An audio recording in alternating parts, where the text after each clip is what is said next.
There's a consultant, Lee Saltz. He has these aha moments that I love. And one of them is, don't start out telling them what you do, start out telling them why you're different. Today's guest is Jim Hilliard. He is a seasoned independent sales representative with years of experience building strong client relationships and driving growth across multiple industries. Jim is a longtime and valued member of RepHunter. What makes you a great rep? The thing that I've always tried to do is, one, I would solve the smallest problem first so I could prove I could solve it, then grow from it. Never lie, because it'll catch you. Never overcommit, because something will happen that won't make you meet your schedule. And I think the last thing is treat everybody that I deal with respect. Once you became independent, being your own boss, was there any situation where you thought, oh, I'd like to go back to having a boss? I would not. The problem was they were working on quarterly budgets and I was working on annual processes. It was always like, well, tell them anything to get the deal. And to me, that would have killed my reputation. My reputation is the only asset I own other than my time. Is there anything that you might say is controversial or against the norm? Things that aren't being done right? You know, the one thing, and I learned this from another independent agent, the biggest problem I see with independent agent industry is... This is an episode of the RepHunter podcast. I am your host, Jeffrey Simon. Our focus: how to unleash your success as an independent sales rep. I am very excited to have as my guest on the show today, Jim Hilliard. Jim is a longtime independent sales representative and member of RepHunter.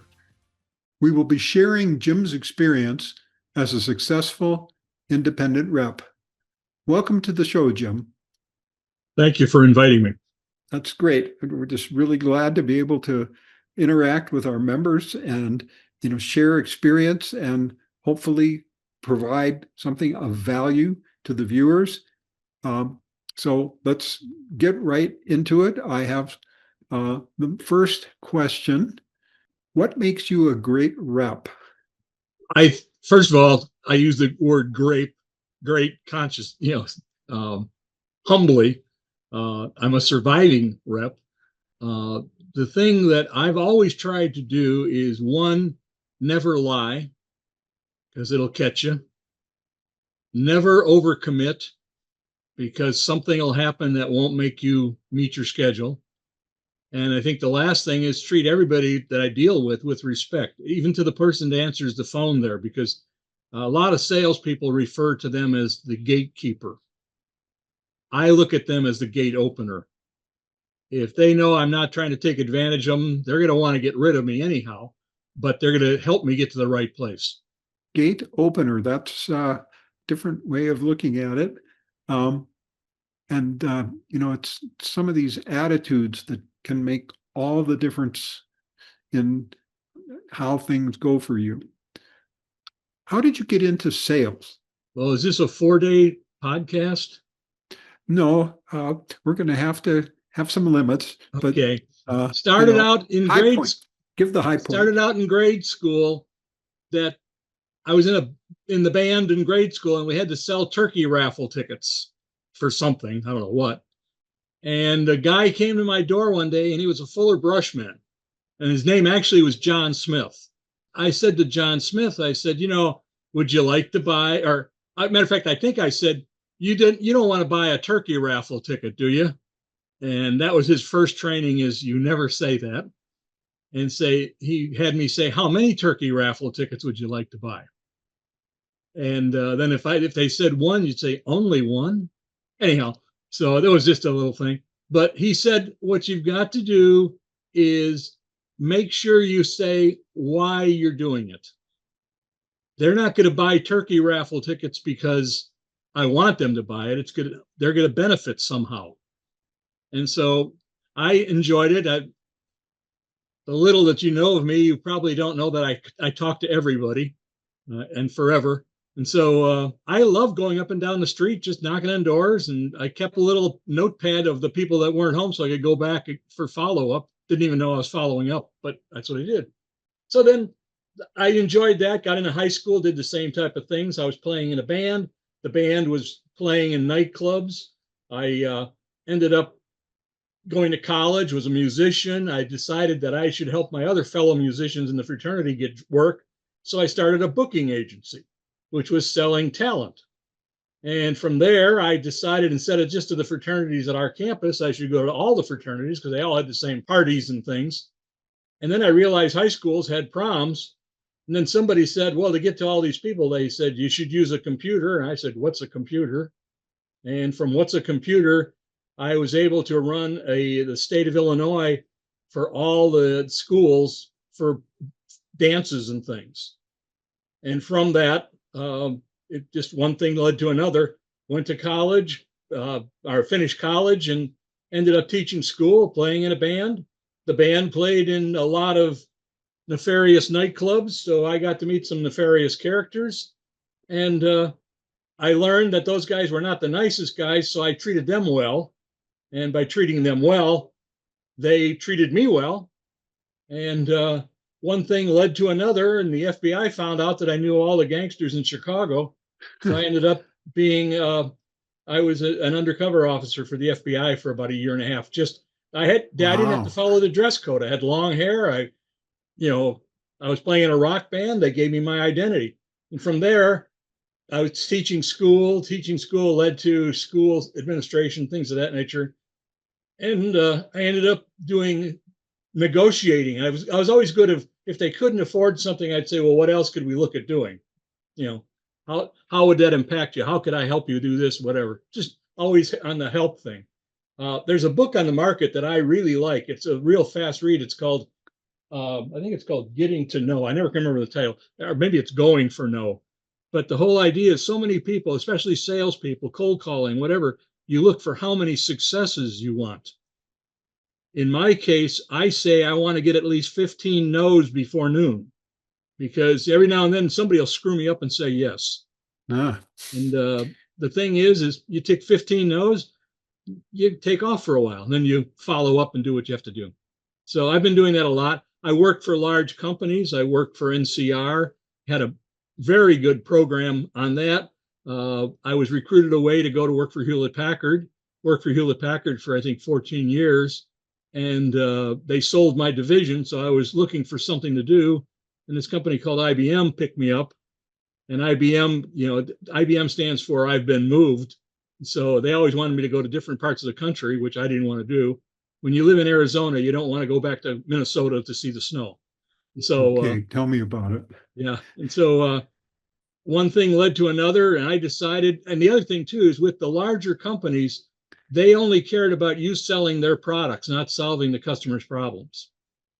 And if I couldn't solve the guy's problem, I didn't want him as a customer because he'd become one of my problems. So from there, when I left IBM, I had to find something to do. And having treated people nice all the way around, I had one guy, I guess he was from New York. He said, you ought to try this group called RepHunters. I want to say it was that was like in the early 90s. I don't know if you have records on that. Well, we go back about 25 years. So we don't really go back to the early 90s, but we go back this would have to the been late mid-90s, 97 or something. Yeah. And okay. You got me a position. In some cases, I wanted to be an independent rep, and they would bring me in as a turnaround guy to turn their sales force around. And I could still be an independent rep or a referral agent or an affiliate, whatever the title was.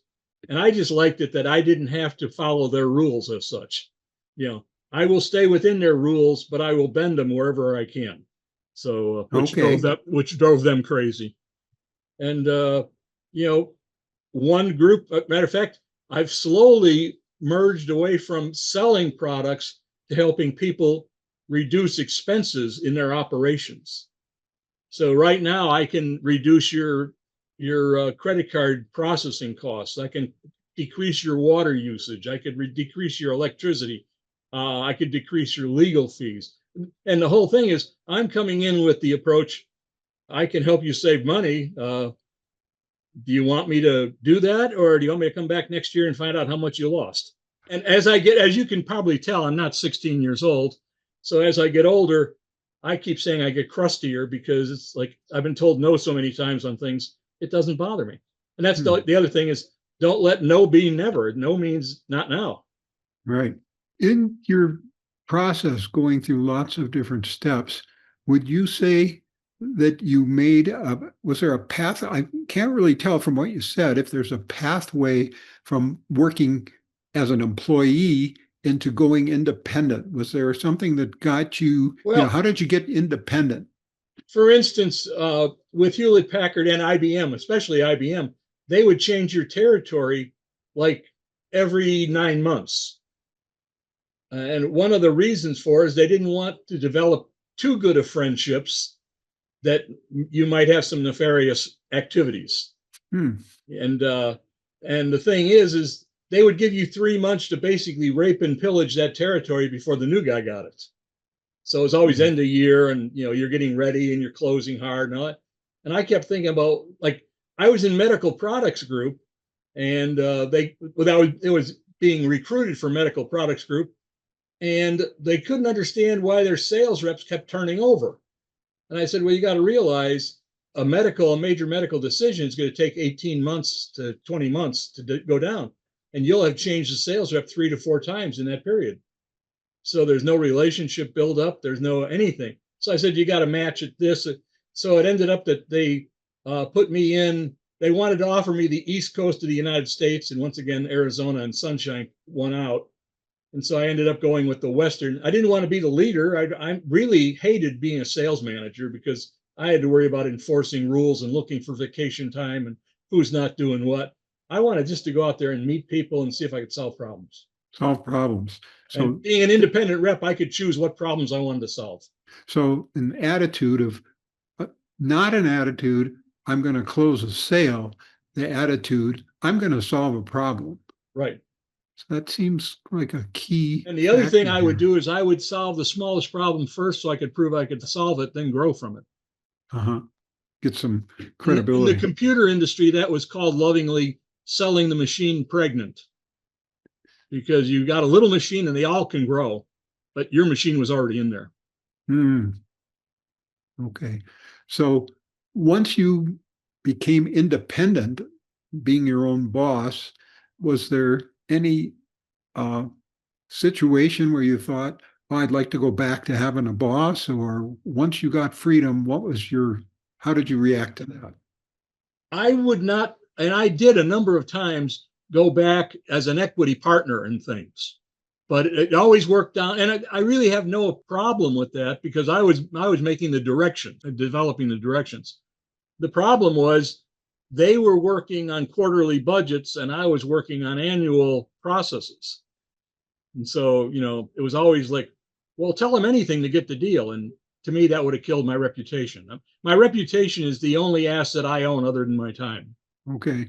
So what you might say a really long-term outlook is what you were struggling against, the quarterly short term, and being independent, you can fulfill that in a better way. Right. Are there any? I've boomeranged too a couple times. That's where you'll go back, you'll fix something, and then they decide to change something, you leave, and then they decide your way was better, so they bring you back. I've done that a couple times. But that was never fulfilling because it was like, you didn't listen to me the first time. Why would you listen to me now? So you got to, and once again, as I said before, I'm 79 years old. I really don't have a long time to establish a big career with a company. So I'd rather just have fun. Yeah. So, another possible element of your life goal is, solving problems and having fun. Having fun while solving problems. Well, quite frankly, if you don't have fun, why do it? Good point. Good point. I mean, if you were to look at my online hit and activity schedules and all that, I'm working longer now than I was when I was working for a Fortune 100 company. I think nothing of being up till 4 a.m. because it's something, this may work. I got to try this. It's the motivation. Okay. And right. There's another thing, and there's a consultant, Lee Saltz, S-A-L-Z, and he just, he has these little aha moments that I love. And one of them is, don't start out telling them what you do, start out telling them why you're different. Okay. That would be a good segue into things like that. Like, why are you different? Well, for instance, right now, what I work with is an organization that audits merchant service accounts. So you, as RepHunter, you have principals that are paying you to go and help them find people like me. Mm-hmm. Well, they're paying you probably on Visa, MasterCard, okay, Yep. or payment of some payment card. Well, the problem is, and most people don't know this, Visa, MasterCard was sued by Walmart. It turned into a class action suit. I've got the documents because it was 22 legal pages, both sides of the people that were on the claimants. And someone at the federal government realized that Visa and MasterCard were separate companies, but their pricing was almost exact. So they got them under the grounds of the Sherman antitrust lawsuit. And from that, MasterCard and Visa got fined $5.5 billion. Right. Part of That's my still thing was being calling people settled, I saying, believe.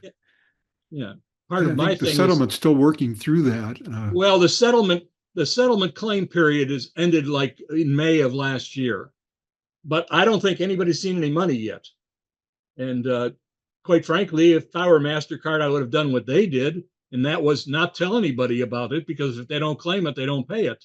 Well, we were going around talking about how we could audit their services to see that they did not be charged. Well, and the other thing is, MasterCard doesn't charge, MasterCard Visa doesn't charge you. They take it out of your settlement before you even know how much you're getting. Well, our whole business is we go in and we look for where they've taken money unjustifiably and turn it around to where we can now adjust it back and they can get money. But the biggest problem I have with that business is everybody says they can save you money, whether they can or can't. We don't get paid until they get the money. And if they don't get the money, we don't get a dime. If they get the money, we share in the process. So they have no risk. And we're doing a big service for them. We have clients. We have over 10,000 clients that are, the company's like, I think, over 20 years old now. To give you an example of our success, since January, we've saved our merchants. They don't have to be retail merchants. They could be commercial buyers and sellers. We've saved them over this year over $60 million. And so I kind of like it because I'm just going in and saying, hey, let me find some money for you. It's a win all around. Right. Yeah. And we do well on that. And the other side of the coin is the customer isn't at risk. He doesn't have to pay us if he doesn't get anything. And so it's sort of like the law office approach with the contingency billing type of thing.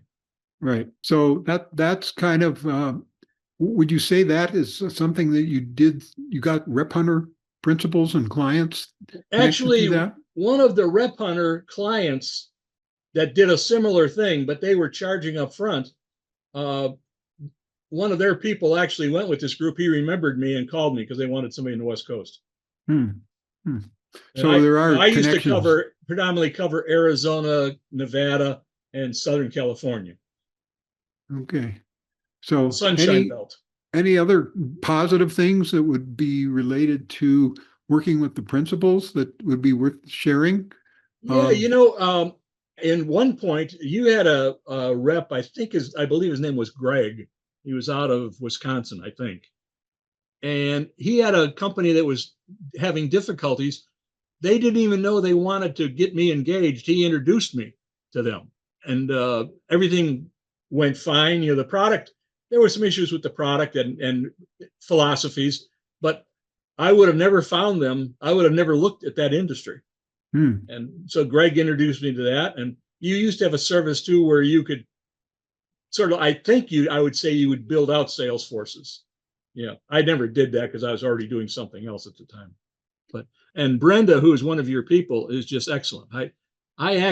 She has her parents that winter in Arizona, and I try to see her whenever she's out here, just because she's good. She's very good. Matter of fact, if I could get her to live down here, I'd hire her and take her away from me. Well, yeah, that'd be something I'll have to remember to prepare for. So to but and once again, Brenda. You have such a vast array of principles. Some of the principles really don't make any sense for me. And it's not because of their products or their company. It's because I don't have the access to the right people that would buy things like that. Okay. You know? Yeah, it's just not a match. It's a wrong market. We're really in all markets and territories, so that, you're not going to be able to take advantage of all of our connections because it's just not the same industry. And the other thing I like about your organization is that if I have a question, and I hate to see it being a computer guy and heart, if I have a question and I can't remember what my password is, somebody at your place is right around the corner to tell me. And you guys actually answer the phone after 5 o'clock. Yeah, we do. Yeah. And the other thing too is, I don't know how many times I've called up for Brenda and talked to the president. It was nice meeting you. So yeah, that has happened. We've had over the years some connections here and there. Is there anything that you might say is controversial or against the norm that you'd be willing to share? It's like everybody has an opinion on how things should be done, but it isn't typically done that way, or things that aren't being done right. Do you have any things like that? The one thing, and I learned this from another independent agent, not dealing with you. He was dealing in the electronics industry and, going to big companies and selling wire wraps and switches, whatever those are. I never knew what his products were. But the biggest problem I see with the independent agent industry is making sure you're covered in the contract, in the agreement. This person had a big deal come down and they made it a house account. So he developed it and got no money out of it whatsoever. And you are playing on your own money. When I go to Vegas, I'm paying for the travel, I'm paying for the living expenses. So it's not like working for an HP or an IBM where I worked for a company that I was living in Phoenix and going to Florida 4 days a week. And then they decided that, well, realistically, I'm spending too much money. I should work it all. And I said, well, I have a real concern because I've got to talk to all their teachers. How do you get them all on a Zoom meeting? And Zoom really wasn't big at the time. Right. It was there, but it was not if it wasn't for COVID, I think the Zoom world would have failed. But, COVID made the thing. Right. Made it household happen. Word. Right. Okay. Well, that's very interesting. Lots of good stories and experience. And I'm really appreciative that you've taken your time to share with us. And hopefully this will... Well, I could sell you an invoice I send you an invoice if you're interested. Well, I would look at it. I would see what it looks like. I don't want you to look at it. No. Yeah, I know. We're joking about it. Okay, good. Well, I think we're kind of at a point where we can wrap up our session here. And again, thank you for taking your time. Appreciate it. Well, thank you again for the invite.